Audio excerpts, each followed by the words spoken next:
अस्सलाम वालेकुम, this is Naveed इस्लाम। आप लोग देख रहे हैं प्राइम फोकस ऑन क्राइम। हमारे साथ मौजूद है क्राइम रिपोर्टर अतौर रहमान। अतौर रहमान, ये बताएं, मुहर्रमुल हराम के हवाले से सिक्योरिटी के क्या इंतजामात किए गए हैं, क्योंकि एक दो रोज़ के अंदर मुहर्रम शुरू होने वाला है, तो आप बताएं थोड़ी तफसीलात इसके हवाले से।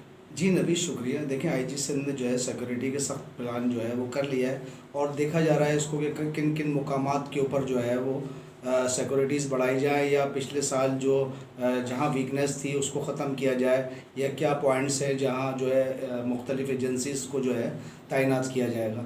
इसके सिलसिले में आज डिस्ट्रिक्ट सेंट्रल के एसएसपी जो है वो 20 नंबर फेडरल बी एरिया के अंदर जो है इमाम बारगाह खैरुल अमल का भी उन्होंने जो है विज़िट किया। उसके अलावा 16 नंबर पे जो है इमाम बारगाह उल मोहसिन का भी जो है दौरा किया और उनके साथ उसमें एसपी गुलबर्ग, एसडीपीओ और जो है इलाके के एसएचओज़ भी उनके साथ थे। उसमें वो मुंतज़िम से भी मुलाकात उन्होंने की है और जो है जायज़ा भी लिया है सिक्योरिटी का, और जो दाखिली और ख़ारजी रास्तों के ऊपर भी बहुत अच्छे प्लान्स किए। इसी तरह से जो है आईजी सिंध के अहकामात के ऊपर मुख्तलिफ़ डिस्ट्रिक्ट से एसएसपीज़ डीआईजीज़ जो है वो इमाम बारगाहों का दौरा कर रहे हैं। हसास जो इमाम बारगाह हैं उनको भी अलग लिस्ट में कर दिया गया है। जो इमाम बारगाह नॉर्मल हैं उनको अलग जो है उनकी हिकमत अमली तैयार की गई है।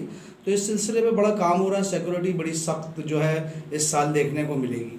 अतौर रहमान, बहुत शुक्रिया, आपने बड़े तफसील से बताया कि मतलब जो इमाम बारगाह हैं काफ़ी सेंसिटिव किस्म की, उनके हवाले से सिक्योरिटी के अलग प्लान्स हैं और जो नॉर्मल हैं उनके लिए अलग प्लान है।